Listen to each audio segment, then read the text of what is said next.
السلام علیکم ورحمۃ اللہ وبرکاتہ۔ انشاءاللہ سب خیریت سے ہوں گے۔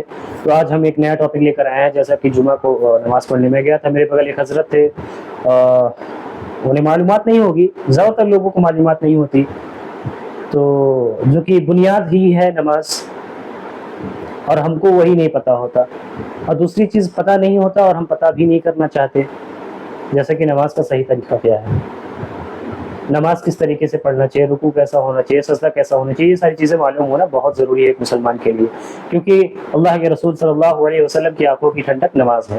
تو نماز کا پراپر ادائیگی بہت ہی ضروری ہے۔ ہم لوگ کہتے ہیں کہ میری دعا قبول نہیں ہو رہی ہے، پہلے تو ہم لوگوں کا نماز میں نیت صحیح نہیں ہوتی، ذہن ادھر ادھر، وہ تو سب کا بھٹکتا ہے، لیکن کنسنٹریشن ایک ضروری ہے، اور نماز پابندی کرنی چاہیے ہم سب کو، ہر ایک مسلمان کو نماز کی پابندی ہونی چاہیے۔ اللہ کرے ہم سب کو نماز کا پابند بنائیں، صحابہ والی ایمان، صحابہ والی نماز ہو جائے۔ تو آتے ہیں طریقے کی طرف۔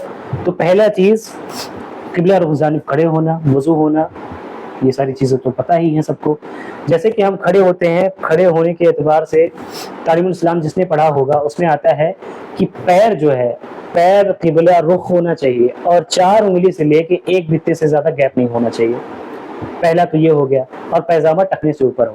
پھر اس کے بعد آتی ہے اللہ اکبر کہنے کی۔ جب اللہ اکبر امام کہتا ہے تو کوئی ایسے پکڑتا ہے، کوئی ایسے پکڑتا ہے، کوئی ایسے، اللہ اکبر ترنت نیت باندھ لیا، لیکن ہونا کیا چاہیے، اللہ اکبر، اس طریقے سے اللہ اکبر کہہ کے نیت باندھ لو، اور نیت ایسے نہیں، ایسے نہیں، ایسے نہیں، 3 انگلی سامنے، اور یہ دو انگلی جو پیچھے کی ہے اس کو ایسے گرفت بنا لے، یہ انگوٹھا اور کانی انگلی اس طریقے سے سامنے 3 انگلی ہو، یہ ہو گیا، ناف کے نیچے ہو، تو یہ ہو گیا۔ اس کے بعد جب رکوع میں جاتے ہیں تو رکوع میں بھی گھٹنے میں اسی طریقے سے ہونا چاہیے، جیسے مان لیجیے میرا گھٹنا ہے تو 3 انگلی یہ سامنے آ گئی، یہ دونوں انگلی سے گرفت بنانا ہے۔ بات آتی ہے رکوع میں جانے کے بعد تو کم سے کم 3 دفعہ سبحان ربی العظیم، سبحان ربی العظیم، سبحان ربی العظیم، اتنا دیر ہمیں ٹھہرنا ہے، جلد بازی نہیں کرنی ہے۔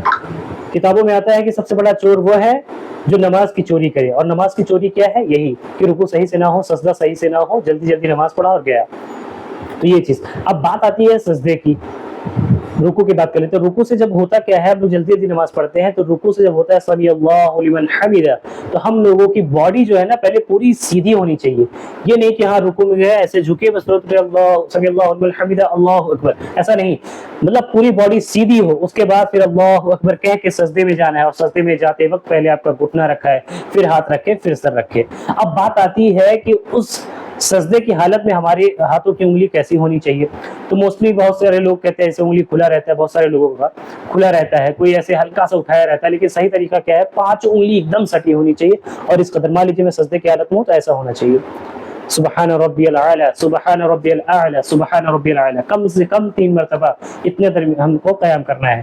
پھر آتے ہیں قیام کے حالت میں۔ تحیات میں جب لوگ ہاتھ رکھتے ہیں، موسٹلی لوگ کیا کرتے ہیں، ہاتھوں کو گھٹنوں پہ ایسے رکھتے ہیں، اس طریقے سے، کبھی بھی آپ دھیان دیجیے گا۔ تو یہ ہونا کیسے چاہیے، آپ کی انگلیاں کھلی ہونی چاہیے، اور گھٹنے کے اوپر، یہ اگر گھٹنا ہے تو یہاں پہ آپ کی انگلیاں ہونی چاہیے۔ تو اس طریقے سے ہم کو نماز کے طریقہ جاننا ضروری ہے، اور نماز اطمینان سے پڑھیں، کوشش کریں جتنا اللہ تعالیٰ سے رجوع ہو کر پڑھیں گے انشاءاللہ بہتر ہوگا۔ اللہ تعالیٰ ہم سب کو کہنے سننے سے زیادہ عمل کی توفیق عطا فرمائے، صحابہ والی ایمان، صحابہ والی نماز عطا فرمائے۔ اگر آپ کو ویڈیو اچھی لگتی ہے تو پلیز چینل کو سبسکرائب کریے، انشاءاللہ ہم بھی کوشش کرتے رہیں گے اسی طریقے سے ویڈیو اور لانے کی۔ ملتے ہیں کسی نیکسٹ ویڈیو میں انشاءاللہ۔ السلام علیکم ورحمۃ اللہ وبرکاتہ۔